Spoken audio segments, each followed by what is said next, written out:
ٹھیک بات ہے. اب مسئلہ یہ ہے کہ جو کنکلوژن کی بات کی جا رہی ہے, جو فاروق صاحب نے آپ کے سامنے ایک پکچر, ایک سینیریو رکھا ہے, اس کا سولوشن تو کھوسا صاحب الٹیمیٹلی یہی ہے, کوئی اکانومسٹ نہیں دے سکتا. یہ لیڈرشپ دیتی ہے, ملک کی پولیٹیکل لیڈرشپ دیتی ہے, چاہے وہ پاور میں ہو چاہے وہ پاور میں نہ ہو, جو اینالائز کرتی ہے کہ میرے ملک کے حالات اس وقت یہ ہیں اور آنے والے دنوں میں یہ ہو جائیں گے, اور جب تک وہ نہ بیٹھیں تب تک دنیا کا کوئی سائنٹسٹ, اکانومسٹ جو ہے وہ اسٹیبلٹی نہیں لا سکے گا. اور آپ نے خود بھی رائٹلی کہا کہ حالات یہ ہیں کہ سیلاب آیا ہوا ہے ملک میں, اور کنفرنٹیشن اور عدالتی فیصلے اور بلدیاتی انتخابات, بلدیاتی کہہ رہا ہوں, بائی الیکشن کے ڈیسیجنز, یہ اور انسٹیبلٹی لے کے آ رہے ہیں. یہ کوئی اسٹیبلٹی نہیں لا رہے. تو یہ اسی صورت آ سکتی ہے کہ جب پولیٹیکل پارٹیز ساتھ بیٹھیں. درانی صاحب, اب دیکھیں کھوسا صاحب نے بھی پارٹی, ان کی گورنمنٹ بھی ہے, لیکن اس کے باوجود وہ یہ کہہ رہے ہیں, میں بھی یہ سمجھتا ہوں کہ اس وقت ریاست بچانے کی زیادہ ضرورت ہے اور اکانومی کنڈیشن سب کے سامنے. سب سے بڑا انیشیٹو آپ لے سکتے ہیں, کیونکہ آپ ایک بڑی پارٹی ہونے کے ساتھ ساتھ, ایک تگڑی اپوزیشن ہونے کے ساتھ ساتھ, آپ کے پاس جو ایک اسٹرینتھ ہے اس وقت وہ یہ ہے کہ آپ ابھی گورن کر کے آئے ہیں پاکستان کو, تو آپ سے زیادہ بہتر ابھی کسی کو نہیں پتا کہ کیا ایشوز رہے ہیں پچھلے 3-4 سالوں میں. لیکن اگر آپ کہتے ہیں آپ نے ان سیاسی جماعتوں کے ساتھ بیٹھنا ہی نہیں ہے, انہوں نے آپ کے ساتھ بیٹھنا ہی نہیں ہے, تو پھر $1.5 ارب کیا, پھر تو $25 ارب بھی آ جائے تو یہ ملک نہیں چل سکتا. بسم اللہ الرحمن الرحیم. جی, اگر آپ 9 اپریل کو جب یہ ہمارے پر متنازع حکومت مسلط کی گئی تھی, اس وقت کی اعداد و شمار دیکھیں تو یہ پاکستان بالکل ٹھیک چل رہا تھا. جی, یہ آپ کی پروڈیوسر کو بھی میں نے بھیجا, یہ اکنامک سروے آف پاکستان ہے. جی, ہم نے پبلش نہیں کیا ہوا, یہ مفتاح صاحب کی حکومت نے پبلش کیا ہے. اس میں یہ بڑا فگر لکھا ہوا ہے, 5.97% GDP گروتھ ہے. یہ ڈاکٹر فاروق سلیم صاحب اکانومسٹ, ان کو پتہ ہوگا. ایگریکلچر گروتھ 4.4%, پہلی دفعہ پاکستان کی 25 سالہ تاریخ میں ہوئی. انڈسٹریل گروتھ 7.2%, 25 سالہ تاریخ ہے یہ بھی. ایکسپورٹ کی گروتھ 39% ہوئی ہے. GDP میں جو انویسٹمنٹ ریشو ہے 15:1% ہے.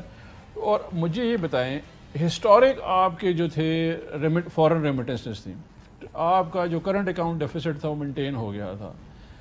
آپ ملک جو ہے وہ ترقی کی راہ پہ تھا, اچانک. اچھا, اب دیکھیں اس میں ایک مسئلہ یہ ہے کہ آپ ٹھیک ہے, آپ نے اپنی گورنمنٹ کی پرفارمنس یہاں بتا رہے ہیں, بہت سارے اکانومسٹ ہیں, ان کا یہ خیال ہے کہ 6% گروتھ اچیومنٹ نہیں ہے. گروتھ جب بڑھتی ہے اس ملک میں مسائل اور بڑھنا شروع ہو جاتے ہیں. وہ ایک بحث ہے, ایک ڈیبیٹ ہے. اس سے بھی نکل کر بات کر لیتے ہیں کہ آپ جب ان کو بتاتے ہیں کہ ہم جب گئے اپریل میں تو ہماری یہ پوزیشن تھی, وہ کہتے ہیں جب 2018 میں ہم سے حکومت لی گئی ہے تو ہم بھی یہ 6% کی گروتھ چھوڑ کے گئے تھے. میں آپ کو موقع دیتا ہوں نا, بات میرا سوال لے لیں صرف.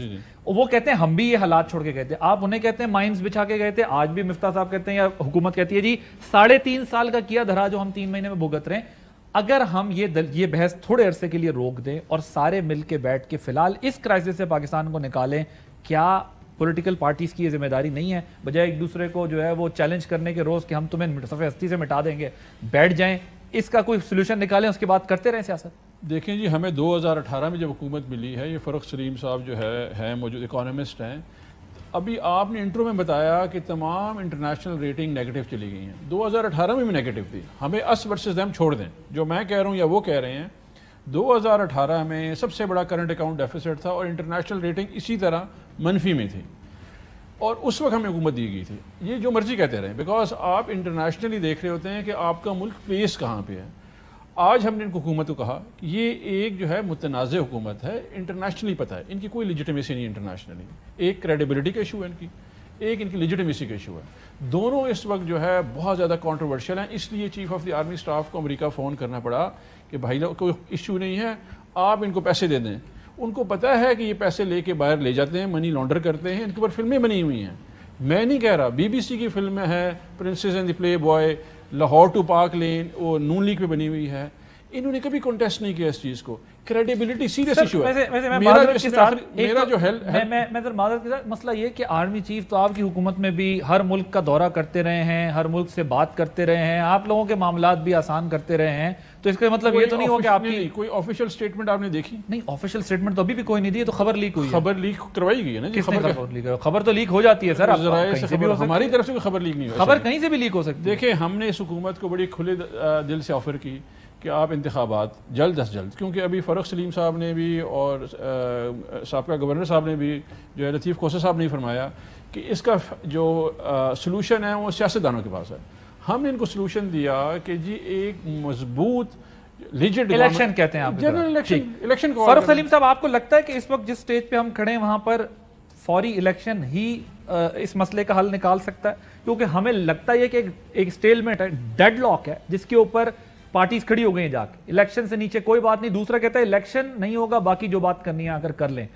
الیکشن ہو جائے تو کیا یہ اکنامک کنڈیشن ہماری بیٹر ہو سکتی ہے؟ اگر دیکھیے پہلی بات تو یہ ہے کہ میں سمجھ رہا ہوں کہ یہاں سب اگری کر رہے ہیں کہ اس وقت جو معاشی حالات ہیں وہ سیاسی غیر یقینی کی فضا کے نتیجے میں معاشی اشاریے اس وقت جتنے نظر آ رہے ہیں وہ سیاسی انتشار کے نتیجے میں ہیں، وہ سیاسی افراتفری کے نتیجے میں.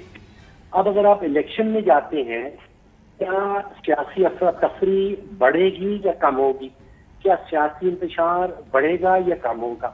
اگر اس کا جواب یہ ہے کہ الیکشن کے دوران ہمیشہ سے سیاسی انتشار بڑھ جاتا ہے، افراتفری بڑھ جاتی ہے، تو اس کا مطلب تو یہ ہوگا کہ معاشی بدحالی اور تباہی جو ہے وہ مزید تیزی سے خراب ہوگی. میرے خیال میں اس وقت جو نعرہ نہیں سنائی دیا جا رہا وہ یہ ہے کہ سیاست بند، معیشت بچاؤ، اس قسم کا کوئی نعرہ سامنے آنا چاہیے.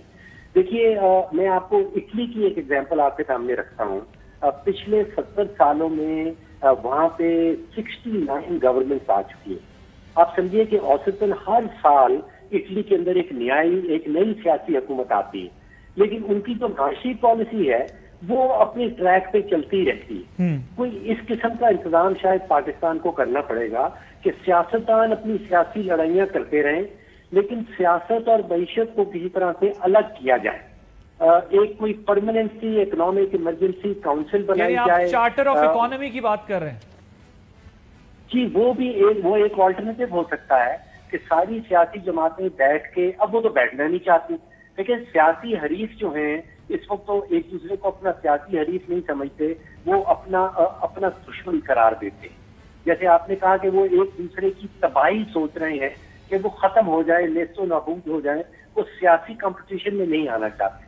جب آپ چارٹر آف اکانومی کی بات کرتے ہیں تو وہاں تو ان سیاسی جماعتوں کو اکٹھا بیٹھنا پڑے گا، اکٹھے بیٹھ کے ایک ایسا چارٹر بنانا پڑے گا اور پھر اس پہ اگری ہونا ہوگا کہ ہم اپنی سیاست کرتے رہیں گے لیکن یہ چارٹر جو ہے، جو منیمم چارٹر ہے اکانومی کا، وہ چلتا رہے گا چاہے کوئی بھی حکومت آ جائے.